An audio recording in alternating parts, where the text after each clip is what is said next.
Shalom a todos, es una alegría que podamos iniciar esta clase del día de hoy, Parashá Nitzavim.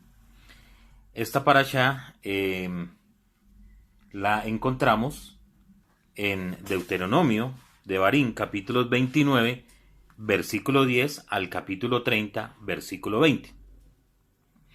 Y quiero iniciar esta charla, primero agradeciendo al Eterno por todos ustedes que se encuentran en conexión y que están escuchando esta enseñanza.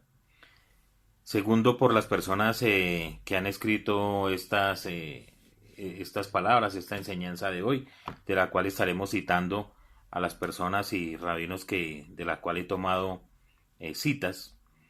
Y quiero dedicar esta parashá en honor al moré Heriberto García, que ha estado un poco delicado de salud, que el Eterno le levante y le restaure prontamente, porque hace mucha falta para nosotros quienes le seguimos. Y con esto entonces damos inicio a nuestra parashá. Para iniciar, quiero tomar una introducción de esta enseñanza que la hace el rabino Yosef Shulam. Y él dice lo siguiente: la Parashá Nitzavim es una porción muy rica de la Torá. Pero para poderlo mirar, quiero que leamos el texto que lo tenemos en Deuteronomio capítulo 29, versículos 9 al 19. Y dice así: del 9 al capítulo 29, versículo 9. O sea, como inicia la Parashá. Dice: todos ustedes están firmemente parados en este día delante del Eterno su Eloa, los jefes de sus tribus, sus ancianos, sus oficiales, todos los hombres de Israel, sus niños, sus mujeres, y el prosélito que está en medio de tu campamento, desde el cortador de leña hasta el que extrae tu agua, para que pases por el pacto del Eterno, tu Eloa, y por su maldición que el Eterno tu Eloa concerta contigo en este día, a fin de establecerte hoy como pueblo suyo, y que Él sea Dios para ti, tal como Él te habló, y como Él juró a tus ancestros, a Abraham, Isaac y a Jacob. Y solo con ustedes yo concreto este pacto y este juramento. Disculpen, repito el versículo 13. Y no solo con ustedes yo concreto este pacto y este juramento, sino con el que está aquí con nosotros, parado hoy ante el Eterno nuestro Eloa, y con el que no está aquí hoy con nosotros. Pues ustedes han conocido que habitamos en la tierra de Mitzraim, y que hemos pasado en medio de las naciones a través de las que ustedes pasaron, y ustedes vieron sus abominaciones y sus ídolos fétidos, de madera y piedra, plata y oro que había con ellos. Quizá haya entre ustedes un hombre o una mujer, familia o tribu, cuyo corazón se vuelve hoy del Eterno nuestro Eloa, para ir y rendir culto a los dioses de estas naciones. Quizás haya entre ustedes raíz que florece con hiel y ajenjo, y quizá sucederá que cuando escuche las palabras de esta maldición, se bendiga a sí mismo en su corazón diciendo: la paz estará conmigo, pues marcharé según las apariencias de mi corazón, a fin de añadir la embriaguez a la sed. El Eterno no consentirá en perdonarle, sino que entonces despedirá humo de la ira del Eterno y su celo contra ese hombre, y hará caer sobre él toda la maldición que está escrita en este libro, y el Eterno borrará su nombre de debajo del cielo. Hasta ahí el texto. Dice el rabí Shulam lo siguiente: es otra de las lecturas de la Torá que pone el mono en tu espalda. Nos obliga a aquellos que creen en la palabra del Eterno a tomar una decisión consciente para nuestra vida y estilo de vida. Las lecciones que la Torá nos obliga a tomar son algunas de las elecciones más importantes de la vida, y si lo desea, de la muerte. En nuestros días, en la cultura posmoderna, el establecimiento religioso evita obligar a los constituyentes a tomar decisiones que cambian vidas. Sí, hablan de las cosas de una manera políticamente correcta, pero las opciones que se le presentan a los miembros de la mayoría de las iglesias son vegetarianas. Son más como recomendaciones sin dientes, con promesas de prosperidad y éxito, prometiendo que todo será rosado, rosas y pastel de queso de Nueva York. La Torá es mucho más grave, y no hay atracción por las rosas rosadas y los pasteles de queso de Nueva York. La motivación es hacer lo que es la voluntad del Eterno y elegir cosas como circuncidar su corazón o permitir que el Señor, que el Eterno, circuncide su corazón, para que pueda servirle y traerle una bendición a usted y a su familia, a su tribu y nación. Nitzavim es una porción de la Torá muy importante para cada creyente en la palabra de Dios y especialmente para los creyentes en Yeshua el Mesías. Hasta ahí la cita de Nitzavim, que como se dan cuenta y lo plantea el rabino Yosef Shulan, nos lleva a reflexionar que el transitar por los caminos de la Torá no es imposible, como lo vamos a ver en un acto, en una cita más adelante, pero tampoco es fácil. Pero esto no quiere decir que no podemos esforzarnos en cumplir con la Torá del Eterno. Muy bien, vamos a continuar.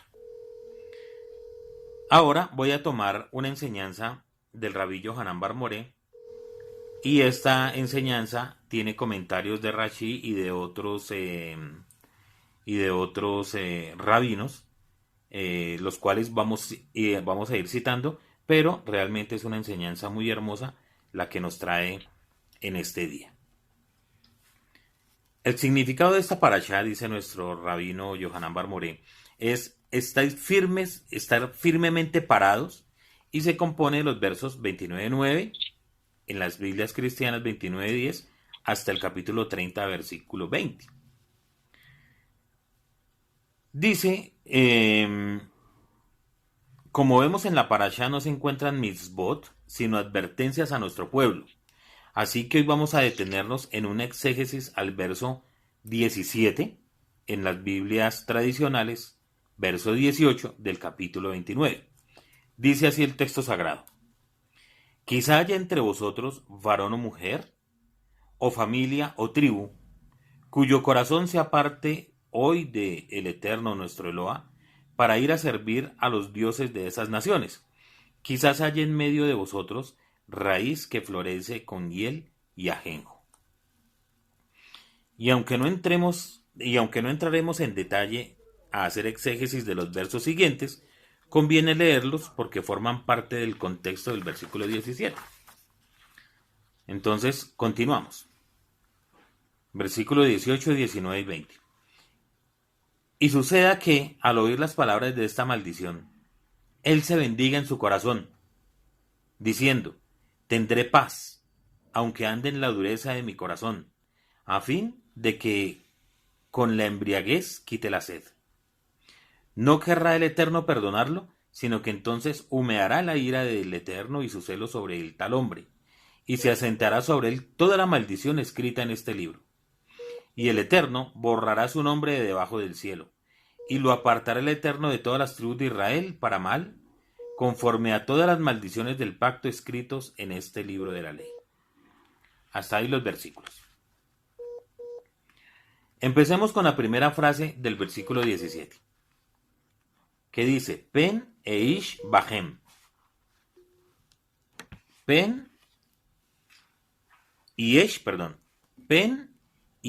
bahem, que significa haya entre vosotros. Esta frase significa tal vez haya entre ustedes, aunque en otros contextos la palabra pen, que significa, y hemos dicho que es no sea qué, introduce una frase de advertencia y por ello implica una prohibición. Por ejemplo, Deuteronomio capítulo 8 versículo 11 dice: cuídate no sea que olvides al Eterno tu Eloa al no cumplir sus mandamientos, sus decretos y sus estatutos que yo te ordeno hoy.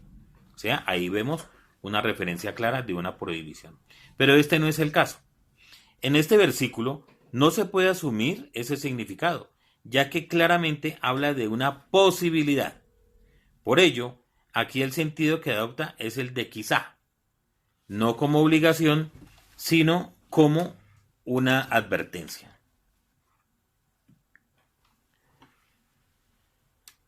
Continuamos con la siguiente frase.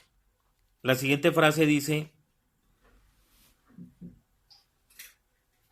Asher levavó pone ayón, cuyo corazón se aparte hoy.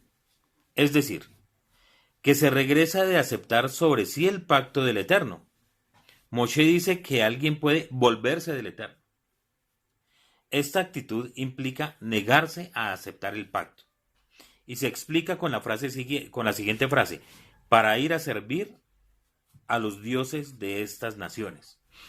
Esto me recuerda un texto que creo que se encuentra en Hillel, en Lucas, donde dice el Rebe que la persona que haya puesto su mano en el arado y luego lo quita y se devuelve, no es digno del reino de los cielos. No es digno.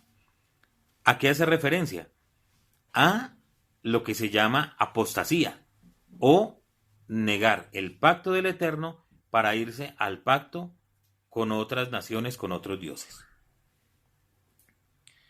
Ahora examinemos la última frase. Shores poré rosh be laana, raíz que florece con hiel y ajenjo. Una raíz que hace crecer hierba amarga. La frase quiere decir: ese individuo genera e incrementa la maldad en medio de ustedes. La traducción tradicional para la palabra hebrea leaná es ajenjo, que es una planta perenne que vive más de 2 años, compuesta, algo aromática y muy amarga. Con ella se solía fabricar una bebida alcohólica aromatizada, y en poesía el ajenjo se le asocia figuradamente con la pesadumbre y la amargura. Se utiliza para denotar metafóricamente la angustia y los problemas que surgen como resultado del pecado. Es decir, que cuando encontremos esa palabra de ajenjo y habla de amargura, se quiere referir a temas de angustia y los problemas que surgen por quebrantar, violar la palabra del Eterno. Significa, en este lugar, cualquier persona al acecho entre el pueblo que esté untado de apostasía. Como lo había dicho, aquel que prefiere dejar el pacto del Eterno para irse pos de otros dioses. La otra palabra que encontramos es rosh, que significa hiel. Hiel es una planta de un sabor muy amargo, como podemos ver por la frecuencia con la que se combina con ajenjo. No es estrictamente hablando una planta venenosa, aunque la palabra se usa en Job 20:16, que dice así: veneno, en hebreo está rosh, de áspides chupará, lo matará la lengua de la víbora. Y este versículo, texto de rosh o hiel, se utiliza para denotar el veneno de serpientes, porque en la estimación de un hebreo, la amargura y el veneno eran términos afines. La palabra aquí y en Devarim 32, traducida por hiel, ¿nuviecita? ¿No? Ok. La palabra aquí y en Devarim 32, traducida por hiel, está traducida en Oseas 10:4 por ajenjo. Dice Oseas: han hablado palabras, jurado en vano al hacer alianza. Por tanto, el juicio florecerá como ajenjo, en hebreo, carrosh, en los surcos del campo.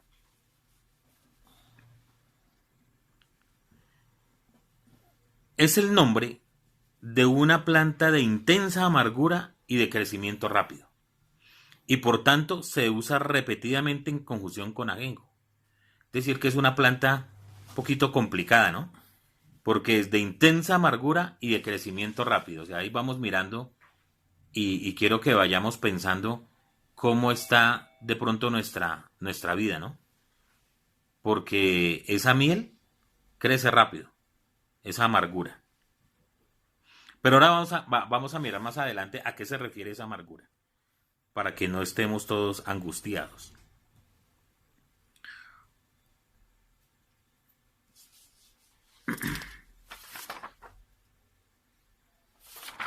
Esta palabra se utiliza para expresar figuradamente la naturaleza y los efectos del pecado. Esta hierba, también es comparada, o se podría decir, que puede ser la amapola. También tiene ese significado, ¿cierto? Por lo tanto, el agua, es decir, el jugo que sale de esa amapola, de esa hiel, sería el opio. Esto explicaría su empleo en la bebida sorprendente dada a los delincuentes en el momento de la ejecución. Veamos Salmos 69, 21, que dice así. Acá. Dice Salmos 69, 21. Además, me dieron hiel, en hebreo rosh, en lugar de alimento, y para mi sed me dieron de beber vinagre. Eso es lo que dice Salmos. Y el uso de la palabra como sinónimo de veneno, como ya lo vimos, que es el veneno de serpientes. De todas maneras, es una imagen impactante del fruto destructivo producido por la idolatría. Desde este versículo hasta el final del 20, la Torá alude a aquel que en oculto, como raíz en la tierra, se disocia del pacto concertado y de las consecuencias del incumplimiento del mismo pensando: paz habrá para mí, ya que en pos del impulso de mi corazón me voy a encaminar. Esta persona se asemeja a la raíz que produce veneno o ajenjo, amenazando a las plantas circundantes. Quien de esta forma hace caso omiso de la solidaridad que debe reinar entre los hijos de Israel, se hará pasible de todas las consecuencias del incumplimiento del pacto. Esto es muy delicado, mis hermanos, porque el contexto nos habla de temas de idolatría, pero también nos puede, si vamos un poco más allá, nos puede hablar cuando nosotros, no sé si la palabra sea alcahuetear, o sea algún sinónimo, permitir no oponernos a que cuando una persona quebranta el pacto del Eterno y se rebela contra el Eterno, nos quedamos callados y no pasa nada. Entonces, como lo leímos del prólogo de Joseph Shulam, para estar políticamente correctos en todo, permitimos que estas cosas sucedan. Eso es lo que el Eterno no quiere que suceda. No es lo que Él quiere que pase. ¿Ya? Y Él mismo lo advierte. Pero como estamos hablando de temas de idolatría, y que es el contexto en el que nos lleva la escritura, dice el rabí Yohanan: esto ha ocurrido en varios periodos de la historia del pueblo de Israel. Siempre ha habido quienes, en momentos de persecución o de intolerancia, camuflaron su condición de judíos para buscar la salvación. Esa salvación buscada en otros sistemas religiosos. Lamentablemente, dichos detractores han sido perseguidos con la misma hazaña y crueldad que el resto del pueblo de Israel. Hasta el día de hoy, sus descendientes admiten privadamente alguna ascendencia judía. El judaísmo, en nuestro caso, el vivir la escritura, cumplir la Torá, tiene que ser asumido pública, permanente y solidariamente, tanto en tiempos de tribulación como en días de gloria.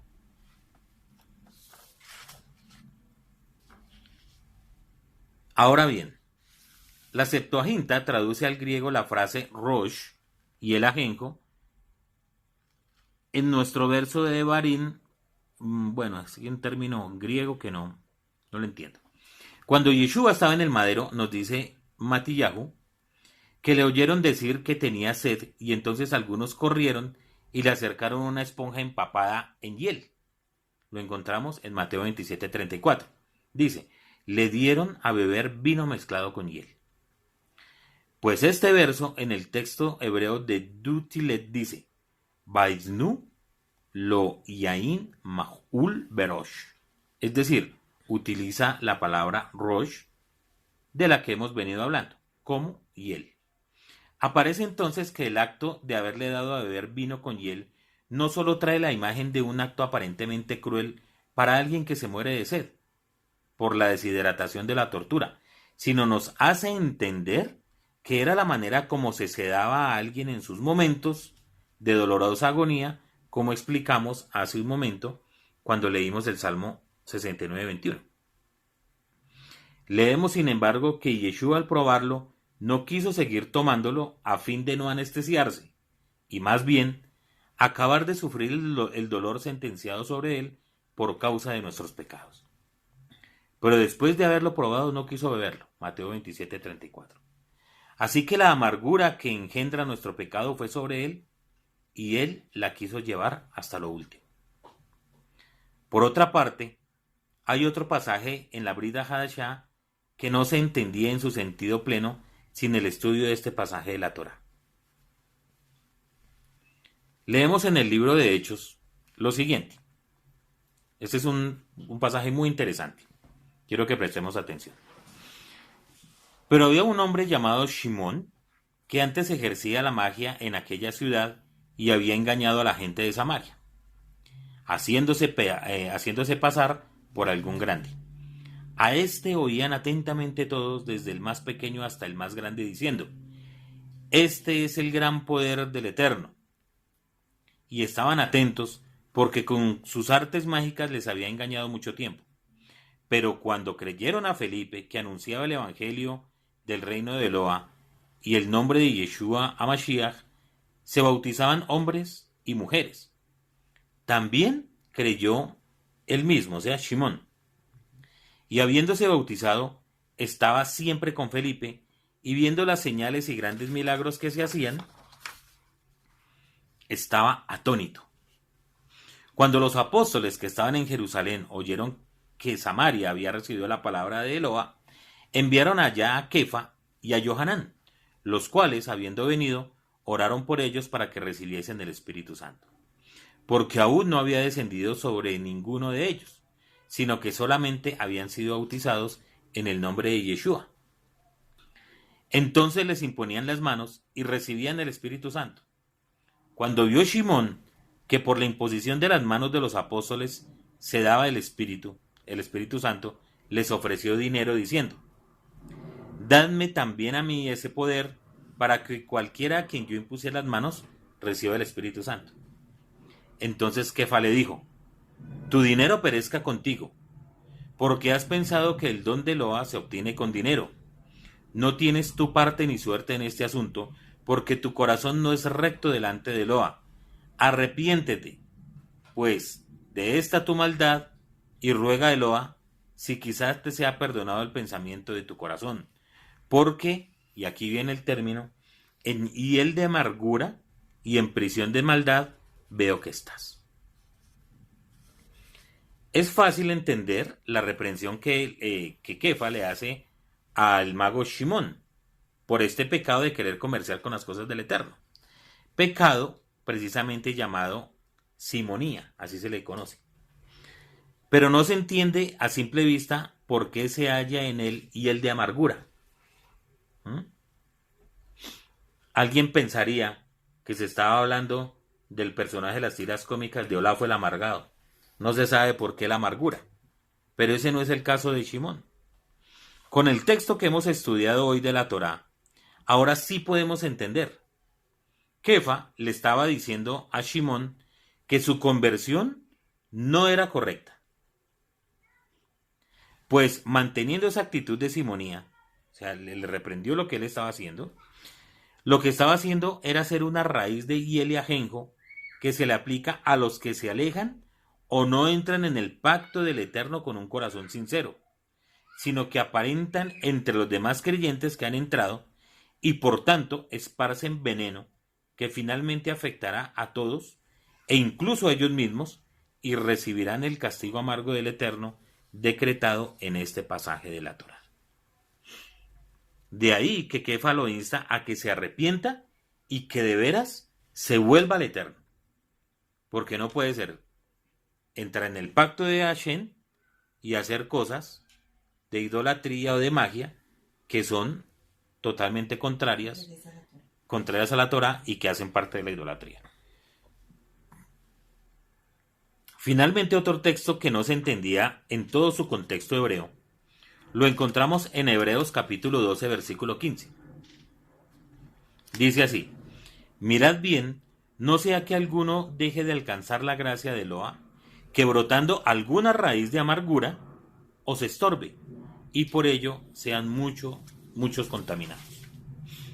A simple vista, el texto parece ser una advertencia fuerte contra el creyente que se deja llevar de la amargura, en el sentido de estar molesto porque algo no le salió como él quisiera. El texto parecía indicar un castigo desproporcionado, porque la simple amargura que le acontezca a alguien se deja alcanzar de la gracia de Eloa y que contamina a muchos. Pero ahora, después de haber leído y estudiado lo que hemos estudiado, el pasaje es mucho más claro con el contexto hebreo de la Torá. El pasaje de la carta a los hebreos lo que está diciendo es que no haya entre vosotros nadie cuyo corazón se aparte del Eterno para servir a otros dioses. Raíz que produzca hiel y ajenjo, como lo vimos en Devarim, en vez de tener un fruto apacible de justicia, como dice Hebreos capítulo 12 versículo 11. Y sucederá que cuando escuche las palabras de esta maldición, Devarim 28, 15, se bendiga en su corazón. Es lo que leímos ahorita de esas personas que dejan crecer amargura y hiel. Se bendiga en su corazón y diga: tendré paz, aunque camine en la terquedad de mi corazón, Adonai no querrá perdonarlo. Esta persona que no se ha vuelto de corazón al Eloa de Israel y a su Torá, tiene una raíz de amargura que no solo producirá en él la tremenda amargura de perder la gracia divina, sino que sutilmente irá contaminando a otros de su apostasía velada. Miren, este texto que acabamos de leer, donde se dice: se bendiga su corazón y diga: tendré paz. En el comentario que tiene Rashi, quiero leérselos, es muy interesante porque dice aquí: se bendiga a sí mismo en su corazón.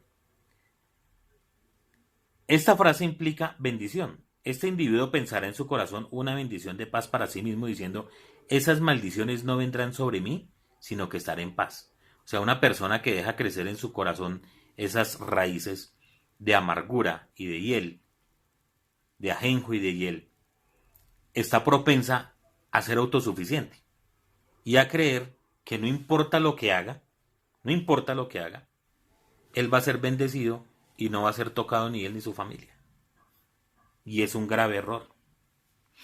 Dice Rashi: parece incongruente emplear la expresión bendecir en este contexto, ya que esta expresión generalmente indica que una persona bendice a otra deseándole algún bien concreto, que no es el caso aquí, ¿cierto? Aquí no es el caso. Por eso Rashi precisa que aquí la Torá aplica esta expresión a una persona que se alaba a sí misma, aferrándose a la ilusión de que las maldiciones enunciadas aquí no caerán sobre ella. O sea, aparte de alejarse del pacto y de ir a servir a otros dioses, pone su confianza en sí mismo, que es otra de las derivaciones de la idolatría. Decir: no, a mí no me va a pasar nada, no importa que yo me aleje de los caminos del Eterno, que me rebele contra su Torá, finalmente a mí me va a ir bien. Y seguramente, como en esta época que todo es autoayuda, entonces yo me propongo a que me tiene que ir bien, me va a ir bien, y no me va a tocar ni a mí ni a mi familia. ¿Qué es lo que está haciendo esta persona? Cavando más maldición sobre sí mismo. Hasta ahí el comentario.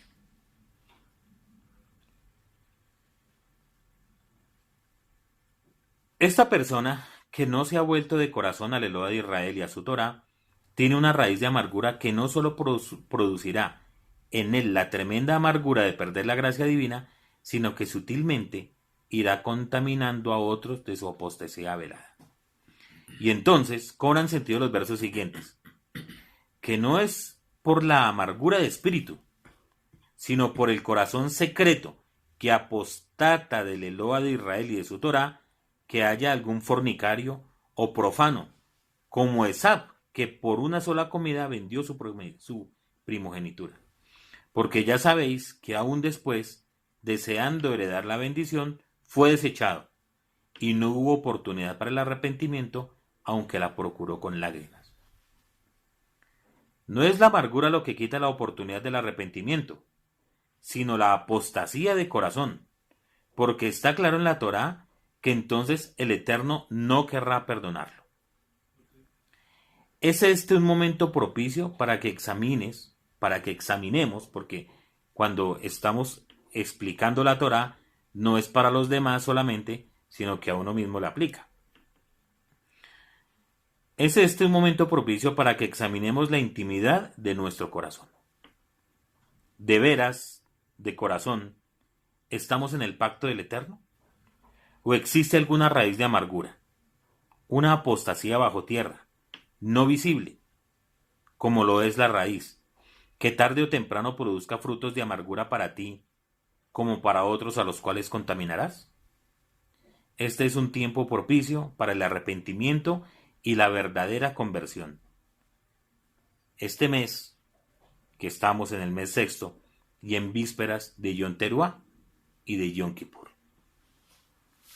Hasta ahí con esta parte de la enseñanza. ¿Tienen alguna pregunta de pronto o podemos continuar? Quisiera escuchar sus comentarios.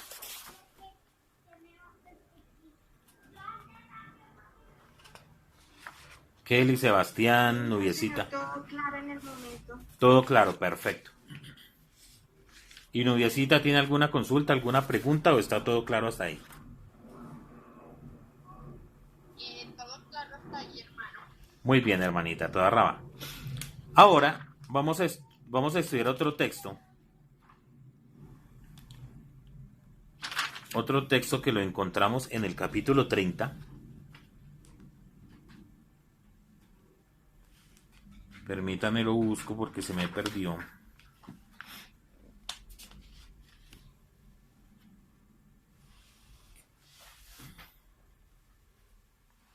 Capítulo 30, versículo 11. Dice, pues este mandamiento que yo te encomiendo hoy no está encubierto de ti, ni es lejano.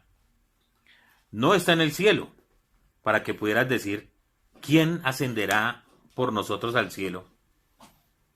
Y lo tomará para nosotros, para que lo escuchemos y lo hagamos. Ni está allende el mar, para que pudieras decir, ¿quién atravesará por nosotros al otro lado del mar y lo tomará por nosotros, para que lo escuchemos y lo hagamos? Sino que esta palabra está muy cercana a ti, en tu boca y en tu corazón, para llevarla a cabo. ¿Eso es escrito en qué parte? ¿En la parábola esta semana?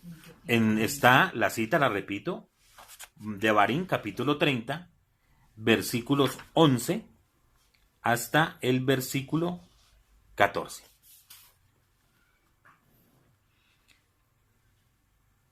Y aquí hay algo muy interesante, porque Rab Shaul toma este texto de la siguiente manera y nos pone a veces en calzas prietas, pero vamos a tratar de entender qué fue lo que él quiso decir.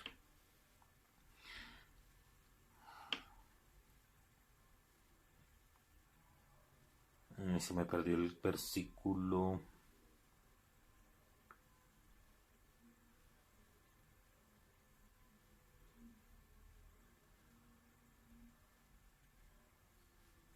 Lo leímos la semana pasada, creo que está en Romanos, pero ya me voy a acordar y les voy a dar la cita para que la tengamos en cuenta. Al respecto, que la Torá no está en el cielo, hay algo muy importante que quiero que miremos. Debemos entender que el mandamiento dado en Devarim 30:11 se refiere a la mitzvah de Teshuvah, enunciada en el verso anterior.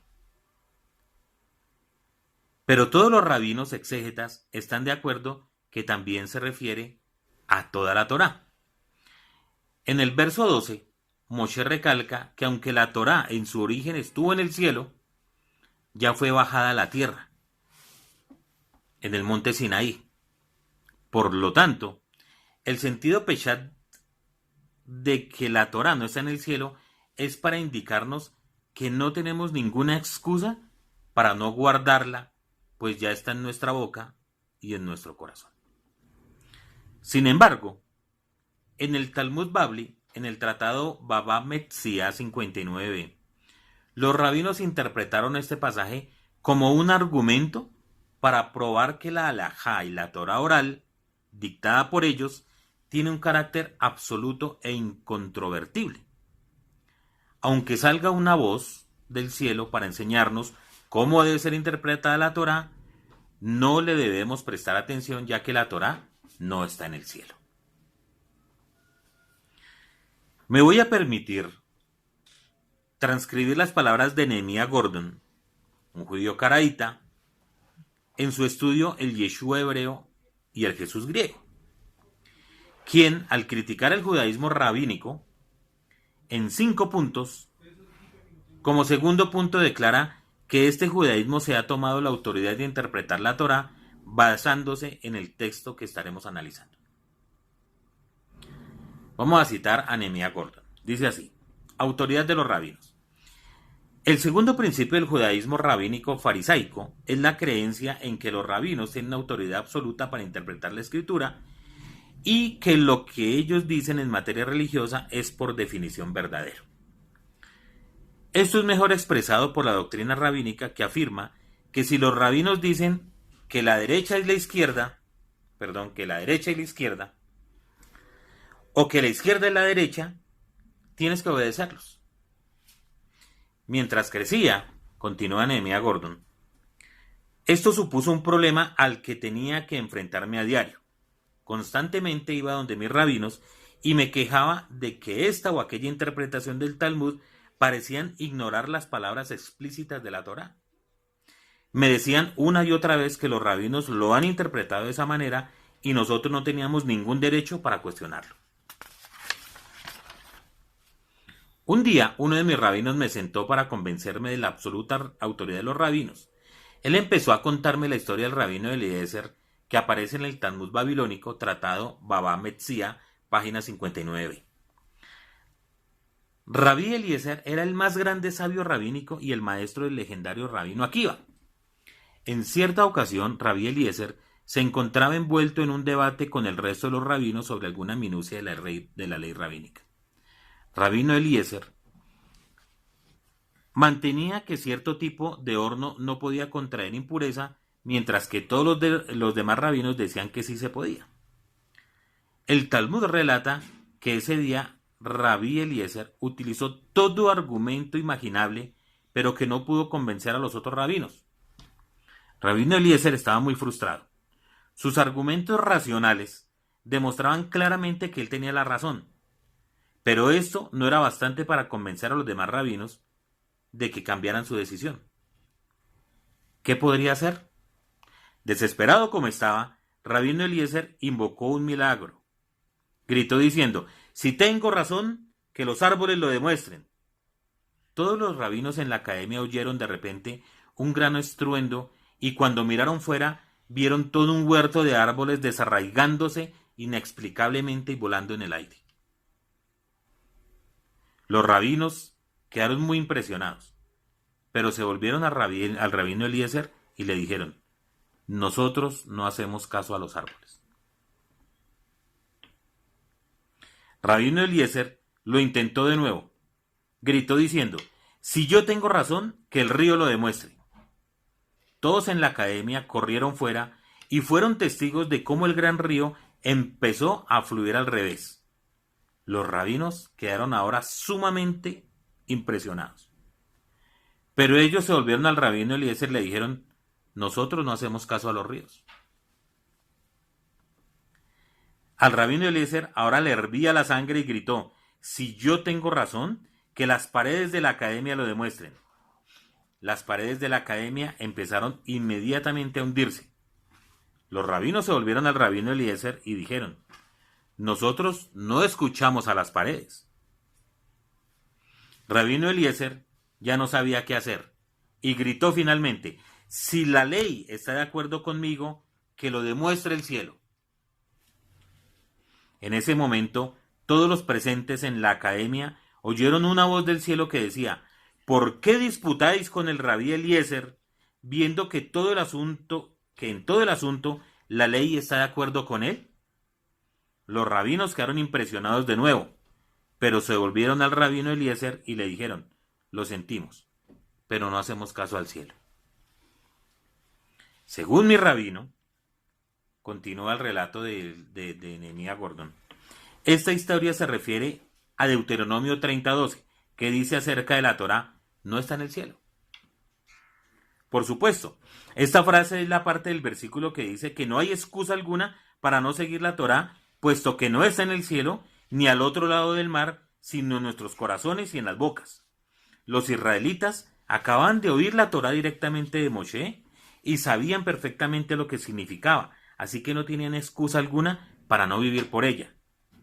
Pero este mismo versículo lo usaban los rabinos para probar al rabino Eliezer que ellos no deben hacer caso al Creador en materia de Torá.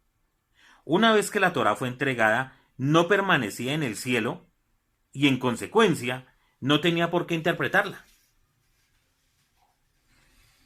La conclusión de mi rabino de todo esto era que las interpretaciones de los rabinos igualan a los decretos del propio Dios. Por tanto, ¿quién era yo para cuestionarlos? Cuando mi rabino terminó de narrarme la historia, yo me volví a él y le di las gracias. Le dije que eso era todo lo que necesitaba oír. Hasta ese momento yo tenía mis dudas sobre la ley oral y los rabinos, pero ahora yo no tenía toda la seguridad de que esto venía de Dios. Después, cuando fui mayor, leí esta historia directamente del Talmud y encontré que tenía una continuación. O sea, lo que el primer rabino le contó, lo contó hasta cierta parte. Pero cuando Nehemías Gordon creció, volvió a leerlo y encontró algo más. Después del careo de los rabinos con Rabí Eliezer, uno de los rabinos estaba paseando por el bosque cuando se topó con el profeta Elías. Los rabinos creen que Elías nunca murió y que a menudo se comunica con ellos. Este rabino preguntó a Elías qué es lo que Dios dijo cuando oyó que los rabinos dicen a ellos que ellos no atienden al cielo. Elías reveló que en ese momento el Creador se rió y dijo: Banai Nitzhuni, mis hijos me han derrotado, mis hijos me han derrotado. Talmud babilónico, Baba Metzia 59. Conclusión: ningún grupo, ningún ser humano puede abrogarse la autoridad de declarar que su interpretación de la Torá es la única válida. Eso no lo podemos permitir. Hay una profunda contradicción que podemos encontrar en el texto talmúdico acabado de leer. Por un lado, los rabinos declaran que no aceptan la interpretación del rabino Eliezer, aunque esté confirmada por el cielo. Pero, ¿por qué ellos consideran que la manera como ellos interpretan tiene más peso? Pienso que porque consideran que la manera como ellos Pienso que porque consideraban que la interpretación de ellos también fue venida del cielo junto con la Torá escrita dada en el monte Sinaí, ya que afirman que la Torá oral también fue dada desde el cielo allí, en este monte. Así que tenemos la contradicción de que se niega una interpretación venida del cielo porque se tiene una propia interpretación que se afirma que también viene del cielo, lo cual pone al cielo en autocontradicción. Es increíble. Ahora supongamos que se aceptara que la interpretación propia no vino del cielo, sino lo que vino del cielo fue la delegación divina de tener autoridad para dilucidar y establecer la forma de entender las mismas del Eterno. Entonces están proclamando que la interpretación que se haga en la tierra tiene más autoridad que la venida del cielo, que lo que proclaman los rabinos tiene más autoridad que la misma Torá dada por Hashem, que la autoridad delegada se coloca por encima del mismo que delega y que el mismo Hashem queda impedido de comunicar algo más. Otra contradicción más: el que imparte autoridad se pone bajo la autoridad del que se la impartió. El Eterno, que no puede depender de nadie, queda dependiendo. Por supuesto, habría que probar que la delegación que Hashem dio ciertamente está delegada en los que proclaman tenerla, no sea que sea una apropiación indebida. Nótese que el Talmud hace que Hashem hable del cielo diciendo que se declara derrotado por los rabinos. Lo que se quiere decir en otras palabras, que los rabinos se declaran que han derrotado a Hashem, que ahora él no puede hablar sin pedirles permiso. ¿No es esto el orgullo humano llevado a creer que se puede sentar en el trono del Altísimo? Miremos este texto. Oh hijo de hombre, di al soberano de Tiro que así ha dicho el Señor Yod-Hei Vah-Hei, por cuanto tu corazón se enalteció, y por qué, a pesar de ser hombre y no Dios, dijiste, yo soy un Dios, y estoy sentado en la sede de los dioses, en el corazón de los mares, porque igualaste tu corazón al corazón de Dios. He aquí, tú eres más sabio que Daniel, y no hay ningún misterio que te sea oculto. Ezequiel 28, 2 y subsiguientes. Ahora, no es que neguemos del todo la interpretación. Hashem delegó en jueces y sacerdotes su interpretación, y creemos que las interpretaciones de los Nevi'im y Ketuvim, como de la Brit Hadashah, son inspiradas. Todavía más, las interpretaciones son necesarias, pues los principios han de concretizarse en las circunstancias variables a las que está sujeto el pueblo de Eloah. Y esto es muy importante, porque no podemos interpretar la Torá lo mismo que sucedió hace 4000 años a lo que estamos viviendo en esta época. Es ilógico pensar eso. Más aún, hay interpretaciones de la Torá que gozan de la acogida universal del pueblo de Eloah, como interpretaciones que están avaladas por la tradición de los siglos. Como tales son respetables y no deben ser quebrantadas ligeramente. Nuestro mismo Rebbe y Mashiach guardó y avaló con su conducta muchas tradiciones de nuestro pueblo. La Brit Hadashah incluso documenta tradiciones de nuestro pueblo con el peso y autoridad de escritos que precedieron en 150 años a la misma Mishnah y en 4 siglos al Talmud. Lo que estoy es matizando la autoridad de la interpretación, no negándola.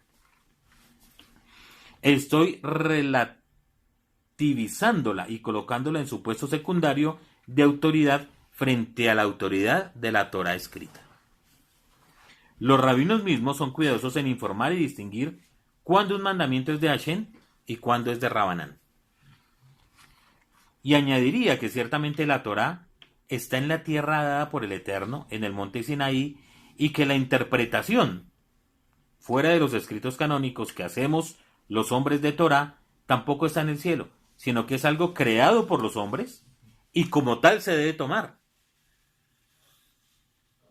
La interpretación de la Torá es algo de origen terrenal, es decir, debe ser temporal y no absoluta. Debemos distinguir la Torá de sus interpretaciones. La Torá está en la tierra, pero ha venido del cielo. Por tanto, su autoridad es absoluta, no tiene discusión. Pero las interpretaciones, aunque cada grupo proclama que son venidas del cielo, los rabinos proclaman que la Torá oral o la interpretación talmúdica de la Torá también fue en el monte Sinaí a Moshe y que fue finalmente preservada por ellos, dos afirmaciones que han de probarse.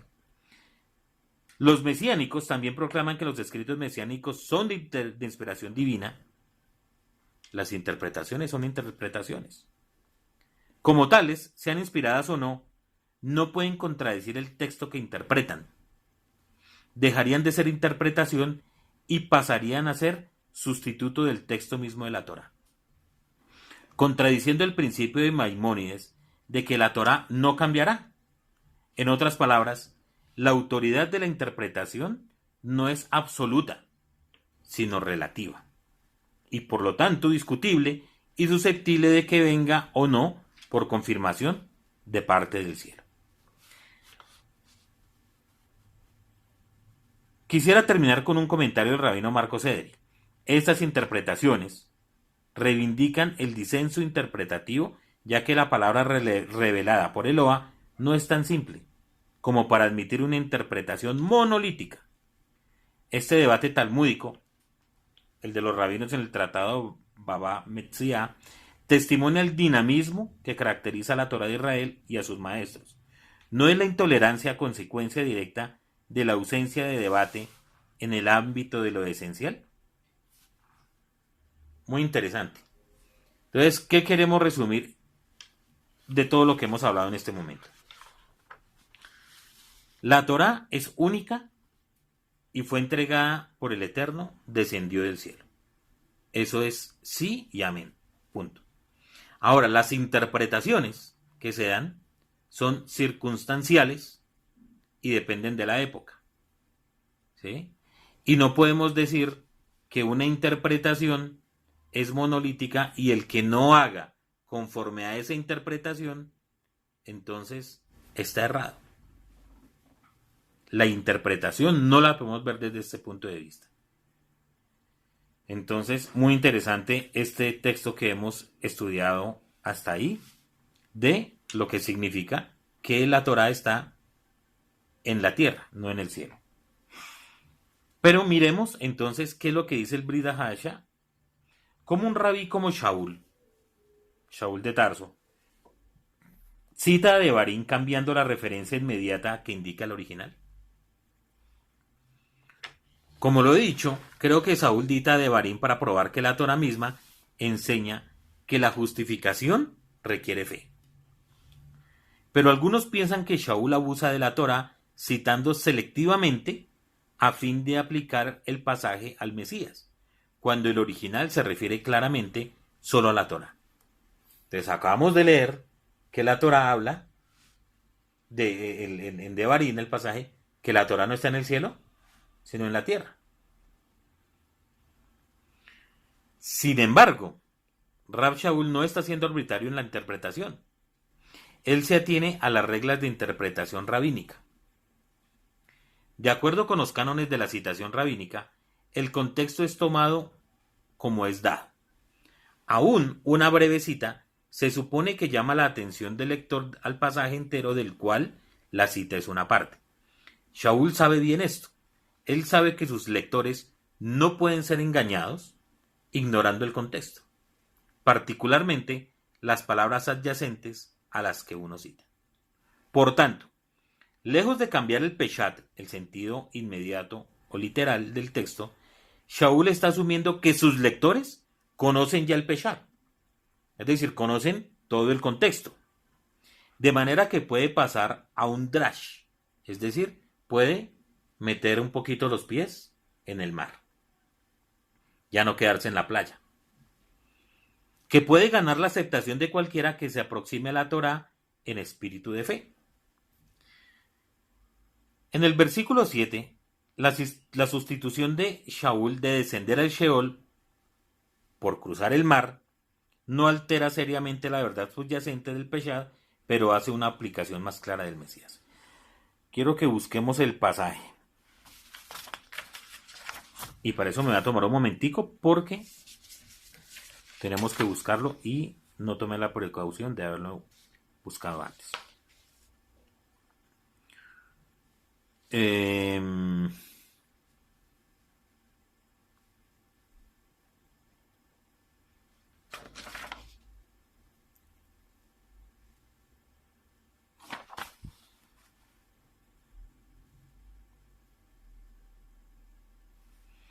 Romanos capítulo 10, versículos 6 al 8. Romanos, capítulo 10, versículos 6 al 8. Muy bien. Entonces, ahora sí, teniendo ya la cita, el versículo 7 dice: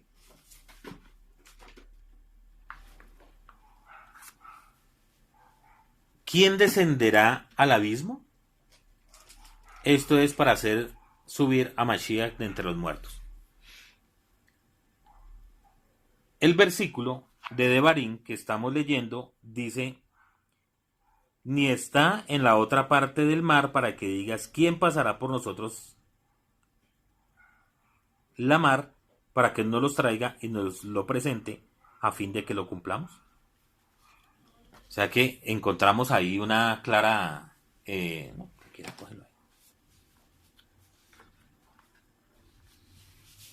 una aparente contradicción. Vuelvo a repetir ese texto. En el versículo 7 que acabo de leer, la sustitución de Shaul de descender en el Sheol por cruzar el mar no altera seriamente la verdad subyacente del Peshat, porque se está hablando, la gente conoce el contexto, pero parece una aplicación más clara al Mesías. ¿Por qué al Mesías? Porque también está escrito que el Mesías después de su muerte descendió al Sheol. Exactamente como no se necesita ningún esfuerzo humano para traer la Torá desde los cielos, donde, de acuerdo a la tradición judía, existía desde la eternidad, antes de que Eloa se la diese a Moshe en el monte Sinaí, asimismo nadie necesita ascender a los cielos donde el Mesías una vez estuvo para bajar al Mesías. ¿Sí? Incluso, de acuerdo a la tradición judía, preexiste la creación. ¿Ya? Entonces aquí que está comparando Rab Shaul, que así como las personas no tienen la necesidad o hacerlo por sus propios medios de subir al cielo a bajar la Torá, de la misma manera no necesitan subir al cielo para bajar al Mesías. ¿Ya? Ese es el paralelismo que está haciendo Rab Shaul. Ni se necesita que nadie descienda al Sheol. De acuerdo al Tanaj, el lugar de la muerte, donde Yeshua también estuvo. Según declara Salmos 16:10, pues no dejarás mi alma en el Sheol, ni permitirás que tu santo vea corrupción. Entonces, no se necesita que nadie descienda al Sheol para levantar al Mesías de la muerte, porque el Eterno ya lo hizo. Así como el Eterno entregó la Torá desde el cielo a la tierra, como el Eterno entregó al Mesías, que preexistía, desde el cielo a la tierra,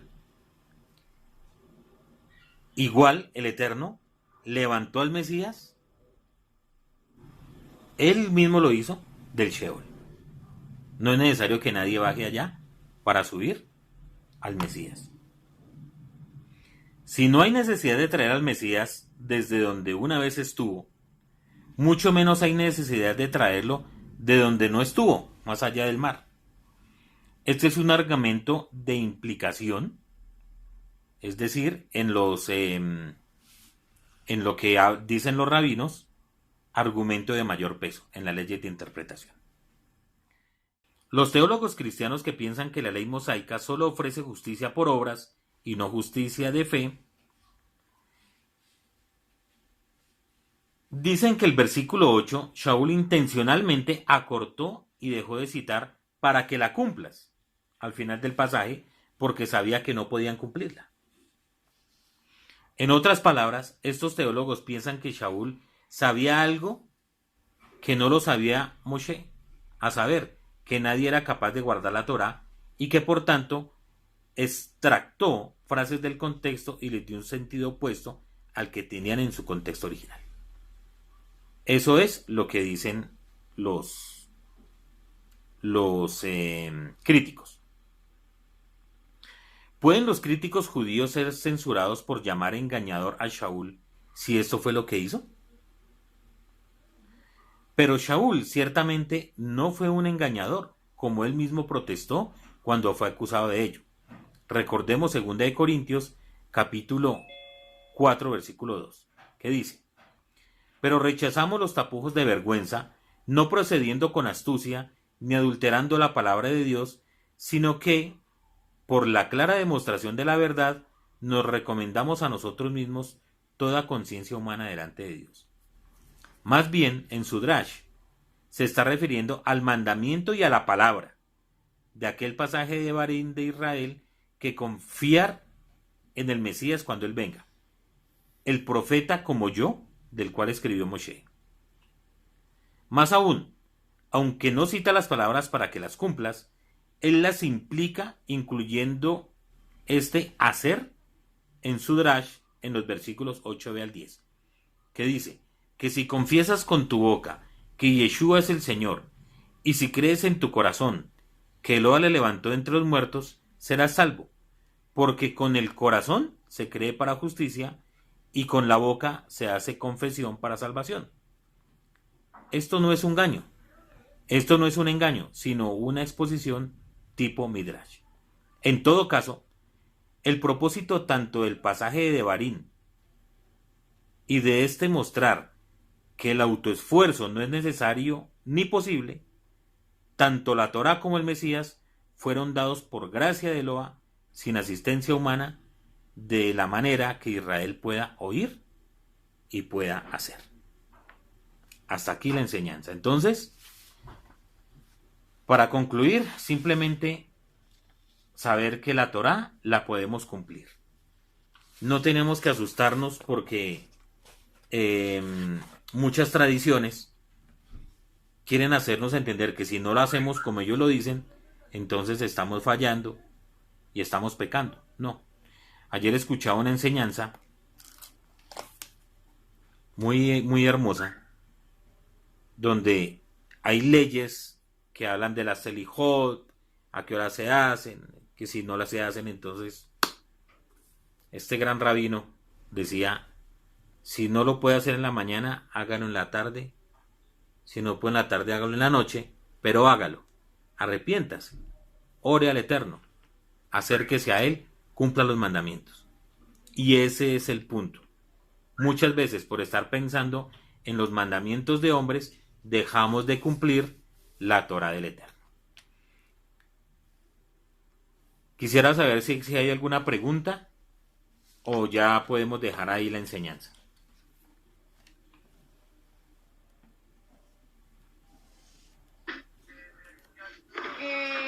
Pues More, pues bueno, digamos, papi, espérame un segundo. Digamos, con el encendido de las velas de Shabbat, digamos, cuando uno no, en el momento no tiene el pan, el vino, o sea, con tal de uno encender las velas en cumplir con el mandamiento, no, o sea, no hay ningún problema al pan y el vino, o debe ser una obligación tenerlos para poder uno hacer bien el mandamiento. Bueno, muy interesante la pregunta que licita. El origen del encendido de las candelas y del pan y del vino es muy posterior, muy posterior.